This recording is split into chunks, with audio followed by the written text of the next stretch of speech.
Hello guys! So, nandito pa rin po tayo sa Luya sa Area 1. Ito po yung nasa taas ng bahay sa may kalsada.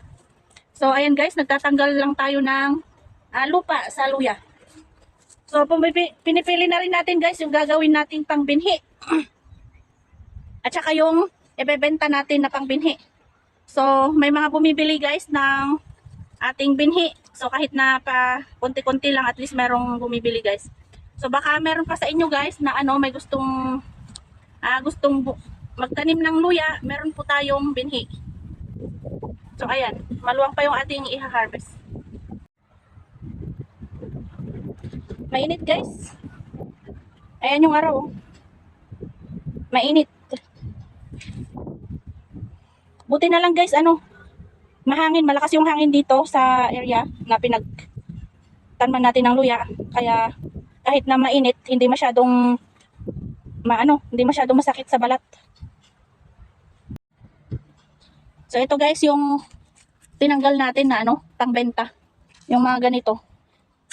Yung mga tinatanggal natin pangbenta guys, yung may mga ganyan yung may mga konting damage.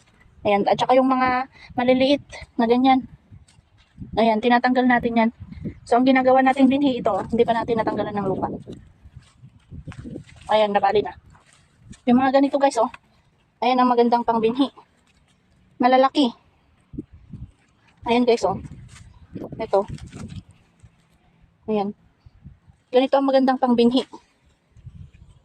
So, pipili tayo ngayon guys. Pipiliin natin yung, gagawin nating binhi.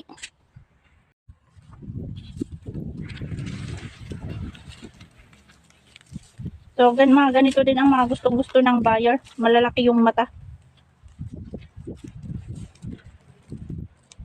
Ayan, magandang gawin pang binhi ito guys. Ayan guys. Kapag ka mga ganitong ang mga ginawa nating binhi, malalaki. Sigurado malalaki din ang tubo guys. Malalaki yung uusok na na tubo.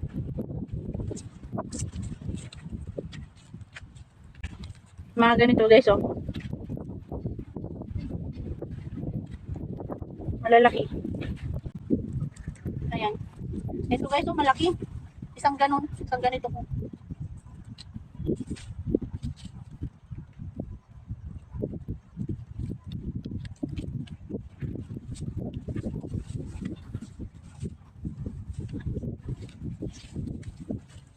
Ito guys, pakita ko sa inyo.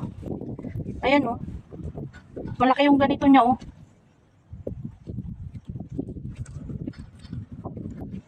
Mataba. Ayan, mataba.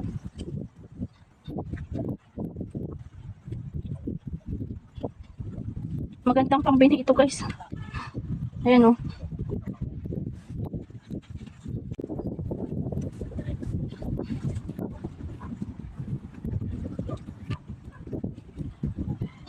Ayan guys, malalaki. Pag maganda pang natinagman natin guys, nagpipinky yung ganito niya. Pinkish. Yan ang kagandahan ng Hawaii na luya. Hawaii variety.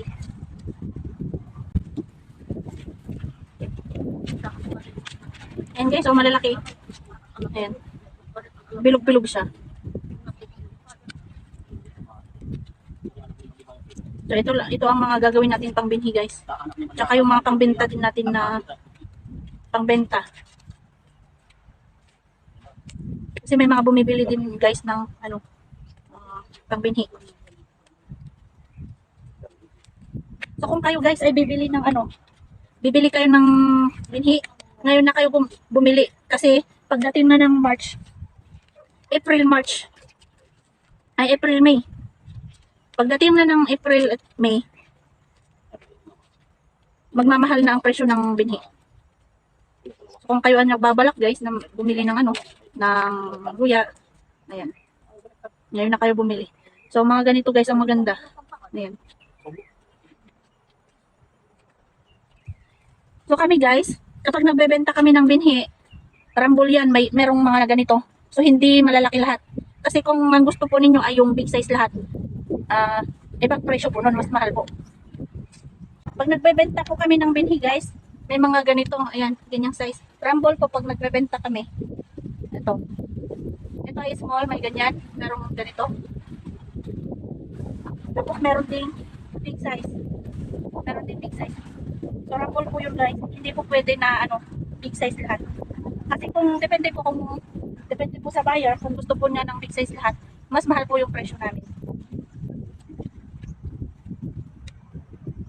Ayan. Goodbye, everyone. Ito guys, oh. Halimbawa, ang gusto nung buyer na bibili ng binhi, kung wari mga ganitong size ang gusto niya, mas mahal po ang bigay namin. Kasi sa market, kapag yung mga ganitong size, jumbo size, big size, ganon, mahal po ang presyo. Ayan. So, dito natin ipipon yung mga napili natin na pangbinhi. So, lahat yan guys. Ayan o. Yung natabunan ng damo, yun doon. Tsaka ito, yun. Tsaka yun. Lahat yan guys, pangbinhi. Pati yung nandun. Yun yung una nating na-harvest. Tsaka ito. Hindi pa natin naisasako guys. So, yan. Bubungkalin pa natin hanggang dun. Tsaka hanggang dyan sa taas. Ito hindi pa nabubungkal. Pati yung green. So, nagtatanggal muna tayo ng, ng lupa. Tsaka pinipili na rin natin, hinihiwalay natin yung pangbenta at tsaka yung pang binhi. Ayan guys. Ayan o, malaki.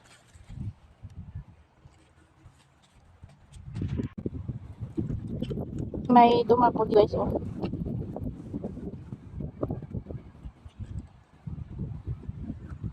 Ayan, so hanggang dyan lang muna guys. So, tatapusin muna namin ito. Tanggalan ng damo. Meron pa dito. Tanggalan ng. So, tatapusin lang muna nating tanggalan ng lupa. Pati ito. So, yan na lang. Tapos, itutuloy natin ang pagbubungkal dyan. Dyan sa may aso. So, ayan, kawawa yung ating aso. Oh. Naiinitan na siya pero ayaw niyang lumilim.